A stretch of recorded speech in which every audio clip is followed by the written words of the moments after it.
Hello friends, welcome back to my channel moms kitchen with Ruby. আমার আজকের রেসিপিটি হলো ভেজ ফ্রাইড রাইস। রেসিপিটা খুব সহজভাবে আমি করে দেখিয়েছি। চিকেন অথবা মাটনের যে কোনো আইটেম অথবা পনিরের যে কোনো আইটেমের সাথেও কিন্তু এটা খেতে অসাধারণ লাগে। বাচ্চাদের টিফিন হোক কিংবা বাড়িতে কোনো গেস্ট এলে খুব সহজভাবেই এই রেসিপিটা করে নিতে পারবেন। চলুন দেখে নেওয়া যাক আজকের রেসিপিটি।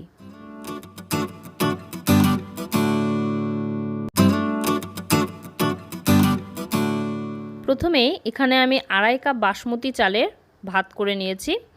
আপনারা কিন্তু যে কোনো বাসমতি চাল, এই যেমন নাফিসা বা ইন্ডিয়া গেট, যে কোনো চালই ব্যবহার করতে পারেন। আর এখানে নিয়েছি বিনস, গাজর আর ক্যাপসিকাম।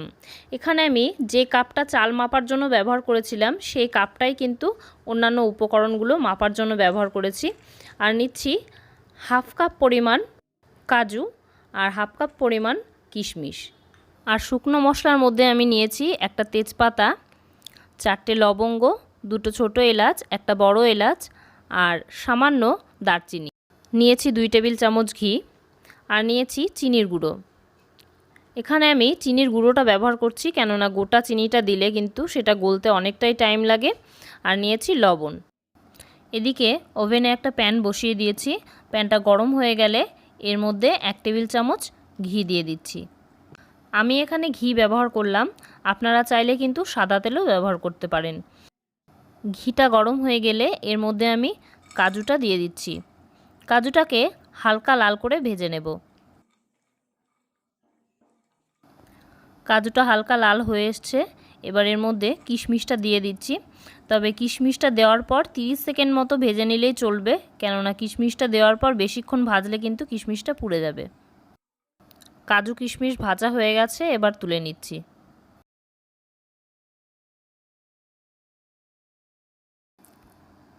এবার ওই প্যানের মধ্যেই আমি আরও 1 টেবিল চামচ ঘি দিয়ে দিচ্ছি।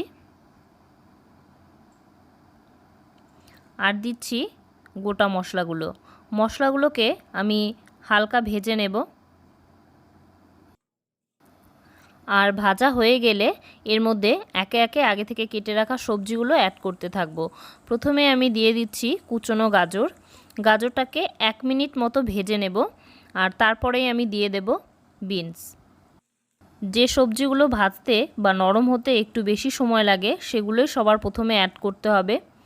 তাই গাজরটাকে সবার প্রথমে অ্যাড করলাম আর তারপর বিনসটাকে দিলাম।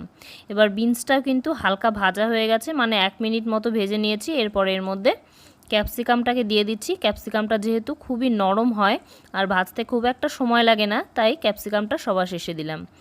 এবার এর মধ্যে আমি সামান্য লবণ অ্যাড করছি, এতে করে সব সবজিগুলো কিন্তু খুব তাড়াতাড়ি নরম হয়ে যাবে। যারা পনির খেতে ভালোবাসেন তারা চাইলে পনিরগুলোকে ছোট ছোট টুকরো করে কেটে ভেজে কিন্তু এই ফ্রাইড রাইসের মধ্যে দিয়ে দেখতে পারেন। এভাবেও কিন্তু খেতে খুব ভালো লাগে। দেখুন সবজিগুলো ভাজা হয়ে গেছে। এবার এর মধ্যে আমি ভাতগুলো দিয়ে দিচ্ছি। ভাতটা দেওয়ার পর আমি আবার এতে একটু লবণ অ্যাড করে দিলাম। আগেও কিন্তু একবার লবণ ব্যবহার করা হয়েছে, তাই লবণটা একটু বুঝে দেবেন।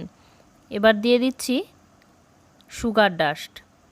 চিনিটা বা মিষ্টিটা আপনারা যে যেমন খান তেমনই দেওয়ার চেষ্টা করবেন। এবার দিয়ে দিচ্ছি আগে থেকে ভেজে রাখা কাজু কিশমিশ আর সামান্য কাঁচা লঙ্কা।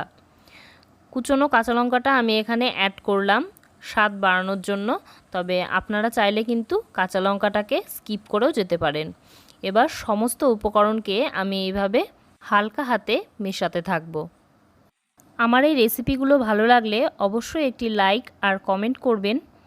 আর আপনি যদি আমার চ্যানেলের নতুন বন্ধু হয়ে থাকেন আর এই রকম নতুন নতুন রান্না পেতে চাইলে অবশ্যই আমার চ্যানেলটি সাবস্ক্রাইব করে চ্যানেলের পাশে থাকবেন। পাশে থাকা বেল আইকনটা প্রেস করতে একদমই ভুলবেন না, কেননা যখনই আমি আমার চ্যানেলে কোনো নতুন ভিডিও আপলোড করব সেটা সবার আগে আপনার কাছে পৌঁছে যাবে। সবশেষে 1 টেবিল চামচ গুঁড়ো গরম মশলা আর 1 টেবিল চামচ গোলাপ জল ছড়িয়ে সমস্ত উপকরণগুলোকে খুব ভালো করে একবার মিশিয়ে নিলে তৈরি হয়ে যাবে আমাদের আজকের রেসিপি ভেজ ফ্রাইড রাইস। রেসিপিটা আপনাদের কেমন লাগলো আমায় কমেন্টে জানাতে ভুলবেন না। আর যদি ভালো লেগে থাকে তাহলে অবশ্যই একদিন বাড়িতে ট্রাই করে সকলকে খাওয়ান। আজ এই পর্যন্তই। আমি আবার হাজির হয়ে যাব অন্য কোনো দিন অন্য কোনো রেসিপি নিয়ে। ততক্ষণ ভালো থাকুন, সুস্থ থাকুন আর আমার চ্যানেলের রান্নাগুলি এভাবেই দেখতে থাকুন।